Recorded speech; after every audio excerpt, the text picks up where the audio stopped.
Hello, ladies and gentlemen. My name is Cameron, and you're watching Truth in the Cuts. This is episode one of this vlog. It's a daily vlog. It's my life experience. I'm passing it on to you guys little bits at a time, or on YouTube. You guys can see the full content. This is episode one. We're going to utilize different style movie clips and how you can break it down and put it inside your very own content. Now, in my 18 years experience, I've gotten to work with some really great companies such as ESPN, NFL, MTV, PGA, HGTV, just to name a few. I've also been a part of creating my very own TV show called Brood that was on WQAD up in Moline, Illinois, where we got to travel around and we got to utilize just different where we got to travel around and we got to utilize different breweries. We went through all of that stuff, and we got to learn about how different brewmasters utilized their skills to create their very own craft beers all over the region in the Midwest. Now, as fun as that was, it was a lot of learning and different types of storytelling. You obviously have your documentary style storytelling, you have your fictional, you have your screenplays, you got your quick comedies, you got your rom-coms, you got all of that fun stuff. I myself am a Full Sail University graduate. I graduated with my bachelor's in digital cinematography, and then went back and got my master's in digital media. That place, the school definitely helped me get my good jobs right out of college. So it was amazing. With them, I got to work with MTV. I did MTV's True Life. I'm Too Beautiful. That was a fun episode. Lots of fun different things with that.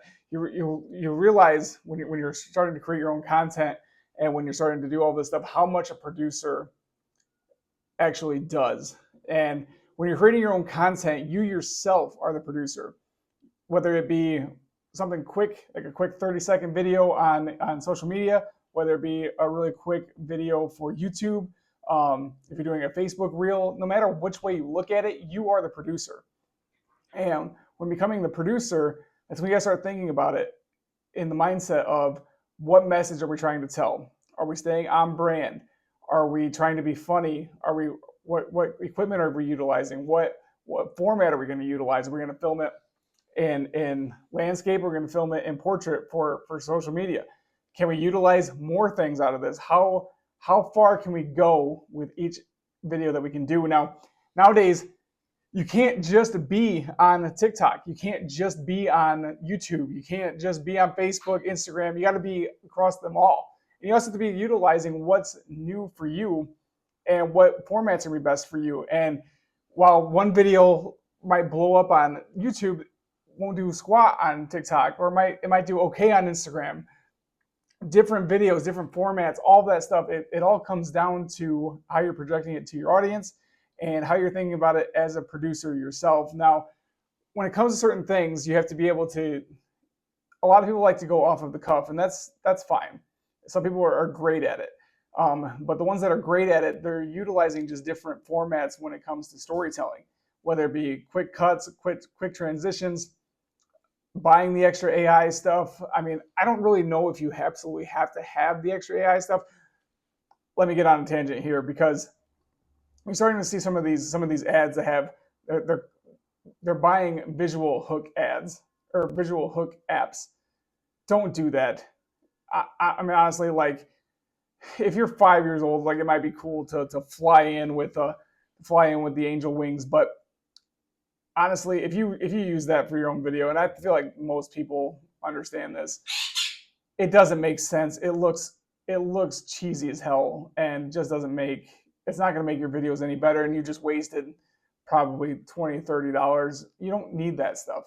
Some of the really cool programs that you would definitely need is Adobe Rush for your phone, or I think Adobe just updated it. They dropped the Rush part of it. I'm not really sure why, but they changed it to Adobe Premiere, which is a smaller version of the Premiere Pro, which you use on the website or on the laptops here. It's an amazing thing. Final Cut has come a long way from when I first started utilizing it when I was in college. Even iMovie has a lot better formats for it. Whether you're utilizing the editing software inside TikTok now, or inside Instagram, inside YouTube, all of those things, you have to plan ahead of time. If you're not going to be utilizing a laptop and utilizing a Premiere Pro, you have to be able to utilize what else you can do for making sure that your content is going to be done the way that you want it to be. Now, can we get sloppy? Can we get lazy sometimes? Definitely. I've been guilty of this myself, but now that I'm really pushing my content more and really starting to utilize what it is that I can do and trying to push my story and push storytelling a lot more, I'm taking things a little bit more seriously. Sometimes we have to give our own boots in the ass, right? Sometimes we have to just be able to just take that step back and be like, okay, is this working or is it not working? And to me, I feel like some things were working. So I'm like, all right, I have these 18 years experience. I've got all these different things. It's time to put up or shut up. We're at these points where you have to start utilizing all of that. Today's episode is going to be more geared towards the lines of storytelling.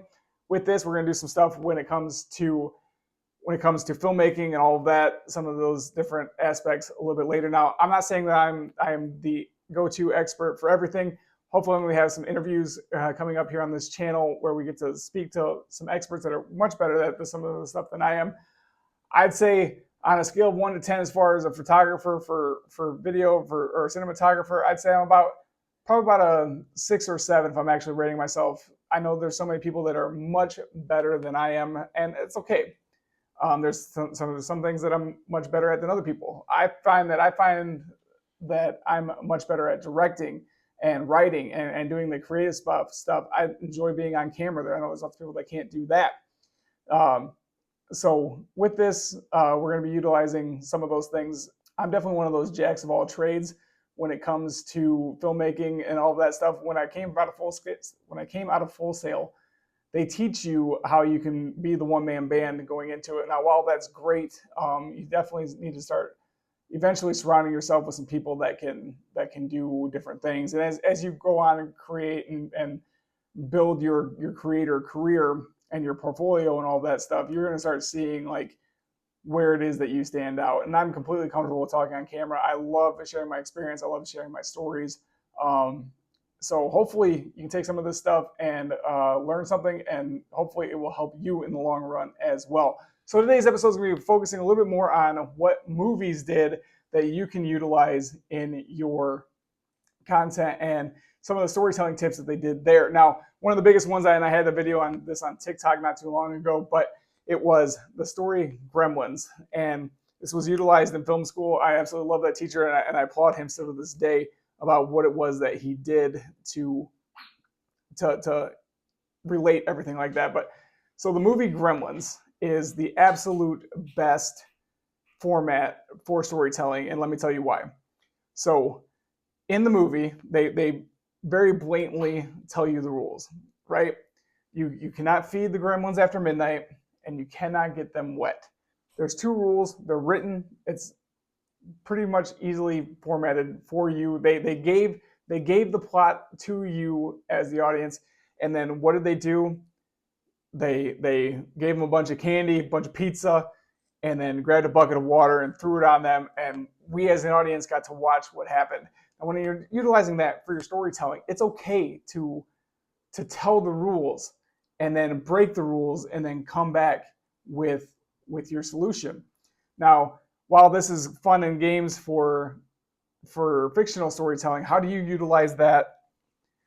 How do you utilize that in real life? When it comes to certain types of storytelling, it's okay to let the audience know what the rules are.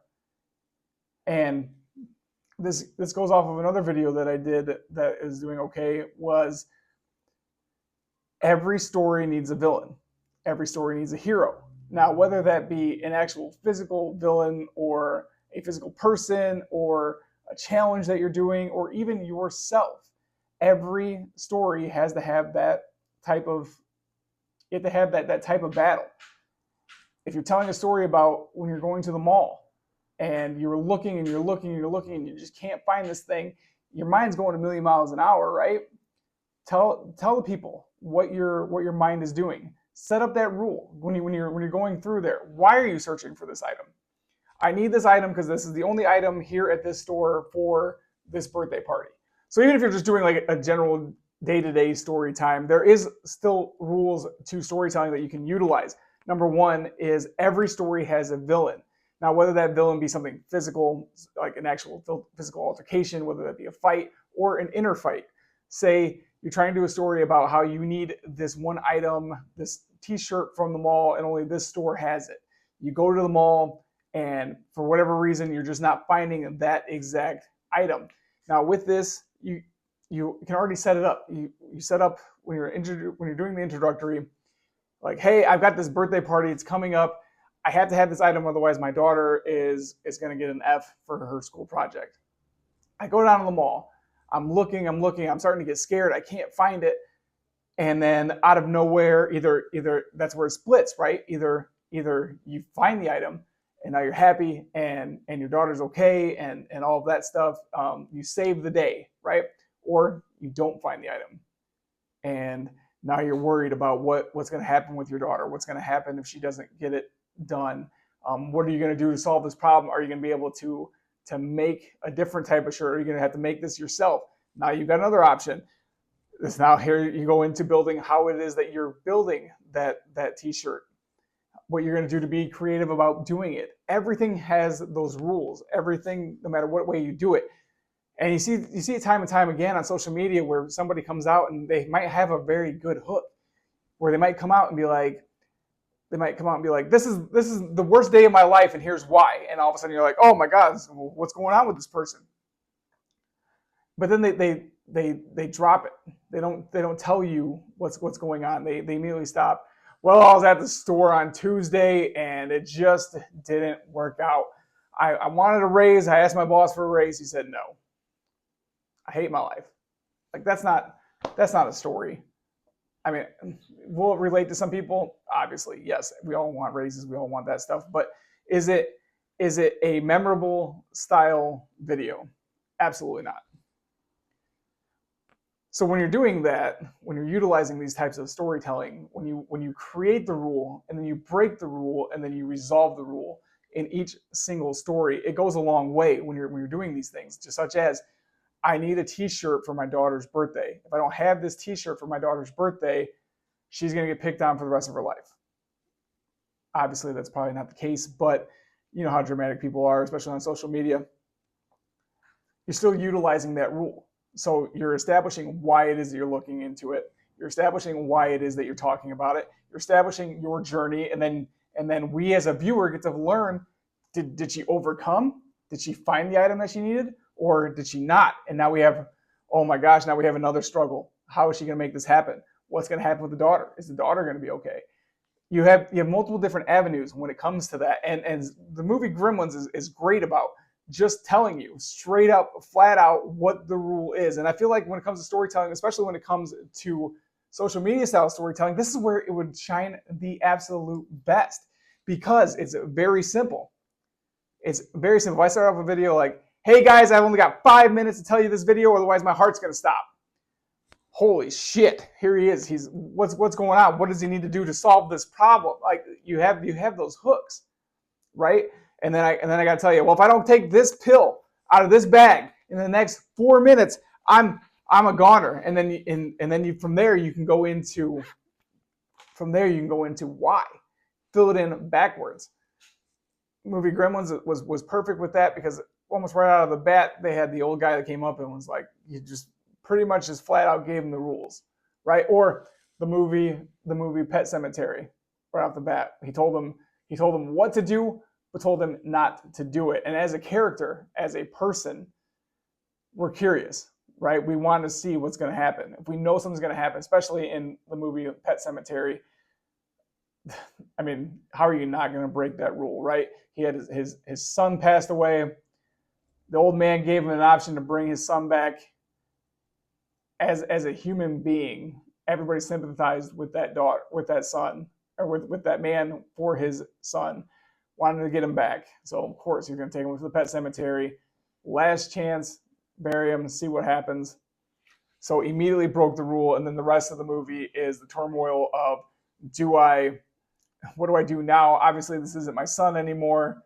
He's not right. I should never brought him back from the dead. and then you have that whole inner struggle as a viewer. You have that whole inner struggle as the character and certain things like that. So by utilizing those different formats, it's definitely going to change how it is that you tell stories each and every single day.